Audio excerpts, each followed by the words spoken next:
Laika! Are you stark raving mad? It was Laika! I am sure of it! That spirited little dog saved me! Laika saved you in her little space machine. I believe the correct term is capsule, General. Don't push your luck any further, Ivan Ivanovich. I fear it might snap. Oh, my apologies, General.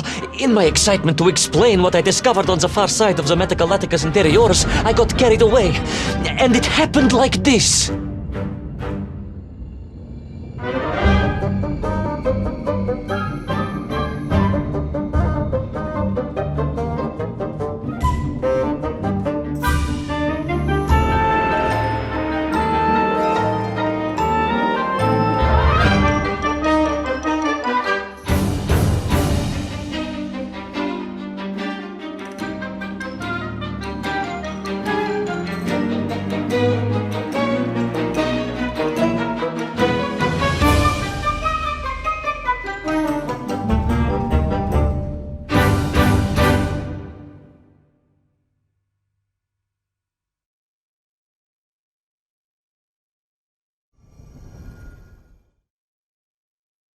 A rocky moon.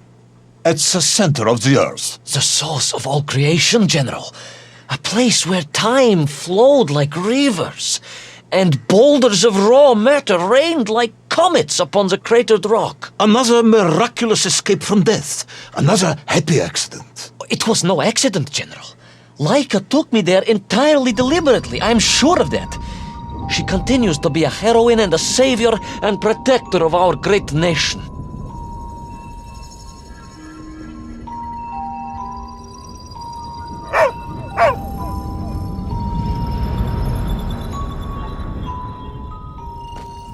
Laika died in orbit. No, General, she did not.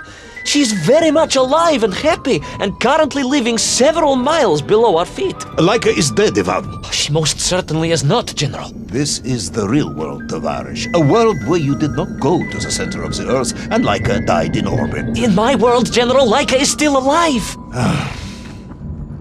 A better world, some may argue. Very well. I will live in your world for a while longer, but time is running out. Ah, yes, time, General. I was just coming to that. There in the distance it stood, enveloped in a mighty time storm. The world clock, General. The beating heart of all history. The axis mundi, the pillar of the world. Not enough to conquer Russia by drilling back to the surface with his magical mind-controlling atomic radio set, then? No, General. You see, what if he could fuse Little Orpheus directly with the world clock? Then his message would radiate with every tick and every tock. He would not simply be the Tsar. He would be the Tsar of all time, the eternal tyrant, the literal incarnation of everything our glorious revolution stood to overthrow.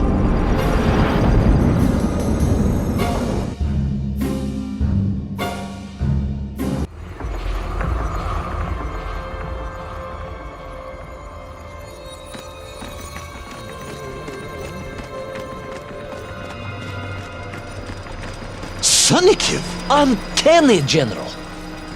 But it was somehow different. I felt no cold. The waves were motionless. Indeed, it was as if I had stepped free of those rivers of time and stood on entirely motionless ground. And there in the distance... What? Debris from Siberia and tall slave mines had washed up here. Almost as if I were meant to find it. And there, amongst it, the winking of steel led me to a blasting cap, and a plan began to form.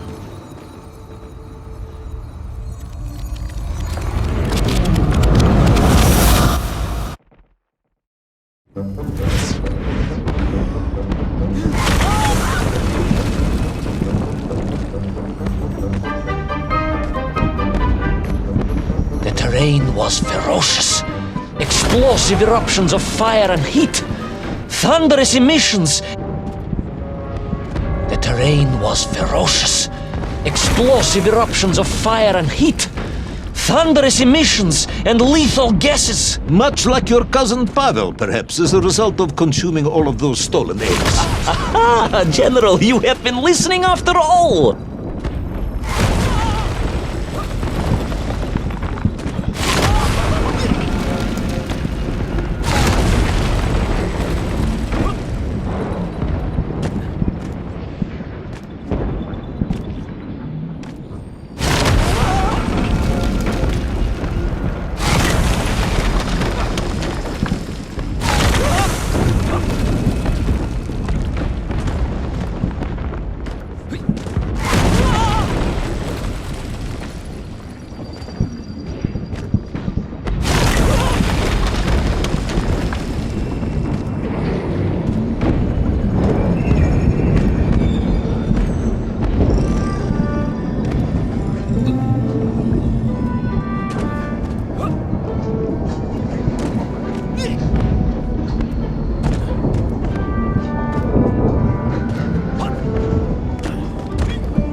Agartha again? But why? You are stalling, comrade. The clock is ticking. Tick-tock, tick-tock! Of course! In a flash of inspiration, I understood.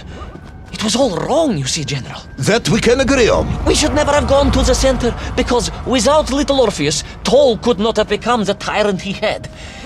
The rocket drill was his means to reach the world clock, but it was Little Orpheus that enabled him. And the time itself, the world clock itself, was determined to make matters right. With a little help from you, of course. Merely a simple pawn in a game played upon a cosmic scale, General. But a pawn who understood that he was being given a second chance to grab a chunk of the explosive resin that wondrous city was built upon.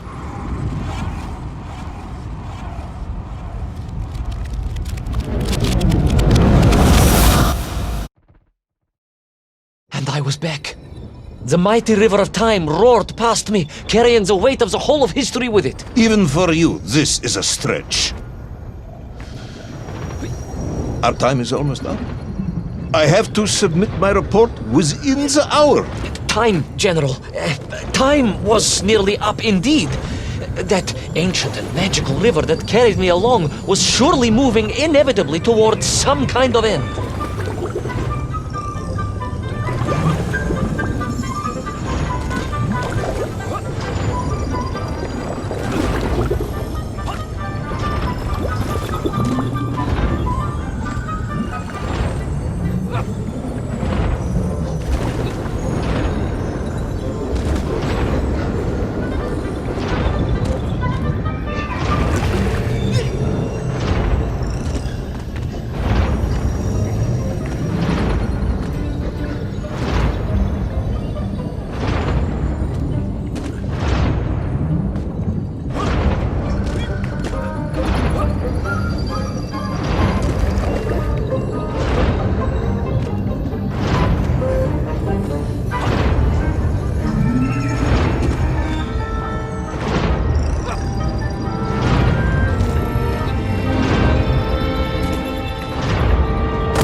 Enough. No more Privalov. No more stories. No more lost worlds and space dogs. I'm full of it. It is nearly midnight, and you have not given me the adequate explanation for the whereabouts of Little Orpheus and the atomic bomb. But, General, I am about to tell you what happened when I finally caught up with the villain Toll. I do not care, Tavarish. I simply do not care. You have worn me down, and it is time to call a halt to this. I bear no malice, comrade. In many ways, I admire you, but time is running out. Yes, General, yes. Time. Because it was Time itself that suddenly appeared to be on my side.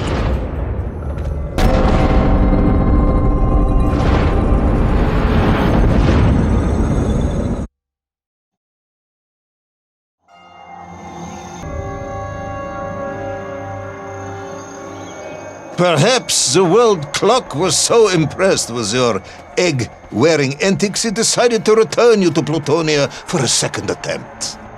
I would strongly suggest you cut to the chase. The chase, yes. The pursuit of Tall and Little Orpheus. I stood there with the resin fragment in one hand and the blasting cap in the other, and then, just like that, a clock began to ring. The world clock? No, General, an alarm clock. My Slava alarm clock, in fact, given to me by Auntie Marsha. The one who married the beef investigator. The very same. And the moment I saw that clock, I knew what I had to do.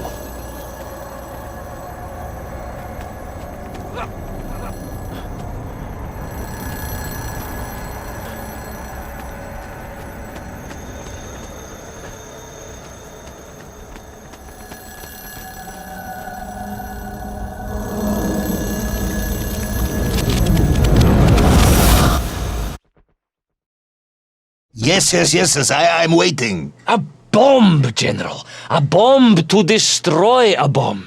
So, you decided to build a bomb, eh? A bomb to destroy Little Orpheus. It was a simple plan, really, General. Yes, you are very fond of your simple plans.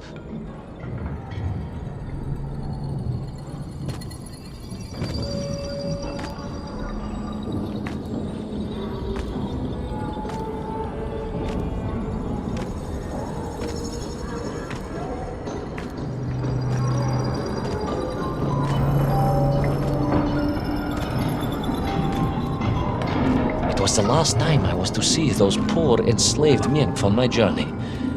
As they scurried in agitation around the base of the rocket drill, now a dreadful weapon of war in the hands of a madman, I was reminded of my mother. Your mother looked like a nymph? That is extremely disrespectful, comrade. No, I meant I was raised by my mother from an early age, of course. My childhood memories of my father were all too brief. You are rambling, Comrade Privalov. Time is running out. Diani Rezinovi. Time will run out for us all, General, will it not? And it ran out for my father on the shores of Volga. Your father fought at Stalingrad? He did, General. So did I. Well, so you see, General. Perhaps we are just the same, you and I. Perhaps we are all just Menkf in the end.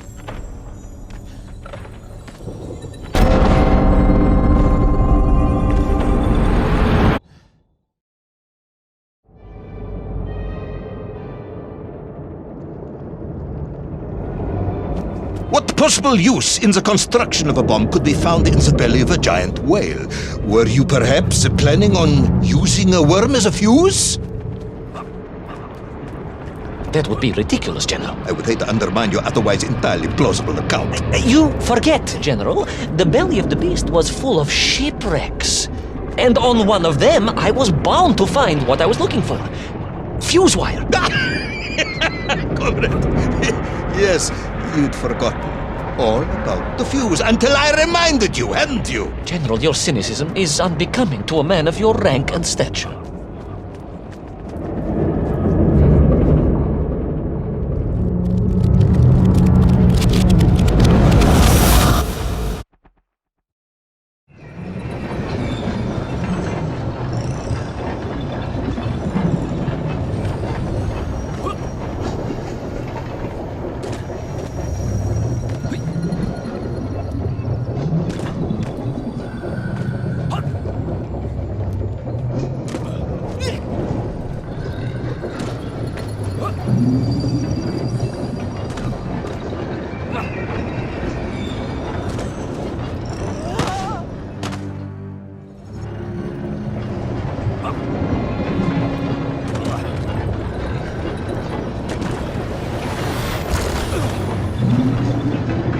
The clock was now ticking, General. Literally.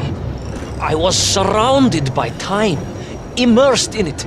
floating along a river of it on a raft made of history, seeking the next moment of opportunity to hurtle backwards amongst those lost worlds. I am a patient man, Tavarish. I lost 3 toes in the winter outside Charkovskaya in 42. A drunken dentist removed 2 frostbitten toes and 1 perfectly healthy one. You may therefore consider me a man blessed with an uncommon level of endurance for discomfort. I hate visiting the dentist.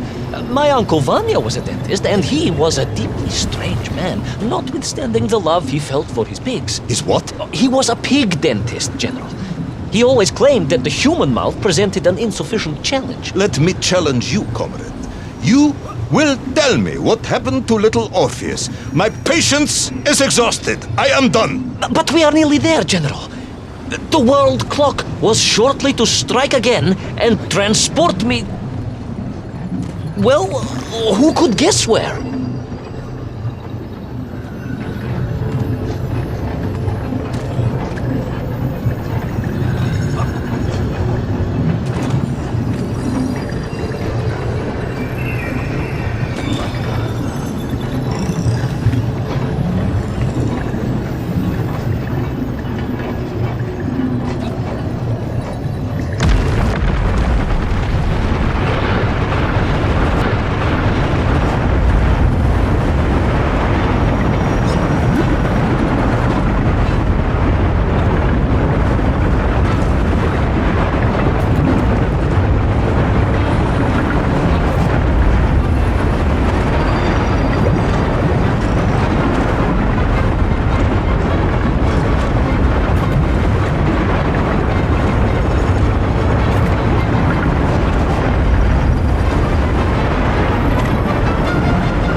And so to the ocean floor, and that strange submerged city, and those poor lost vessels. To find a shell case to hold all of my scavenged ingredients, the last piece I needed to construct my bomb. Ah, yes, I have been waiting for this. General? Time, Ivan Ivanovich. Whilst you have rambled on and on about it, I have simply bided mine. I am a patient man, as I have said. Yes, I don't feel I paid enough attention to the story about your toes. Do you have specially made shoes? Enough!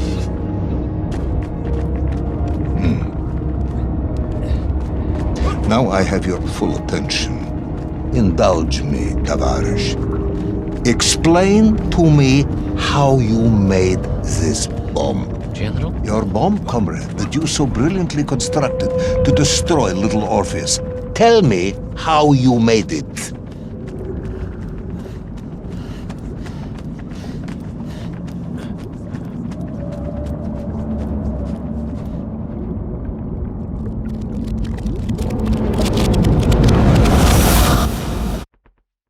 Well, In detail. The type of detail that should present no problem to a man who is actually capable of building a bomb, which I suspect would be an entirely different man to one who cheated on his entrance exams for the cosmonaut program.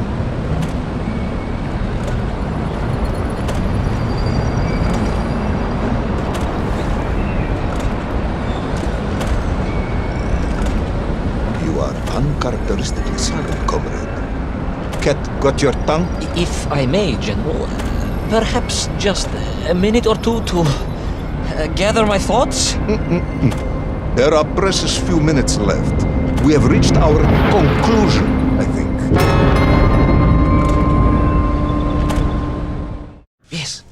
Yes, we have, General. I gazed up at the world clock and knew I had arrived at my destination. Whatever lay inside would see my journey end one way or another. But I had no idea of the marvels that awaited me. And it The happened... bomb, Ivan Ivanovich! Tell me how you built the bomb! It was a wonderful sight. The world... It is 2 minutes to midnight, Ivan. It is time to end this story.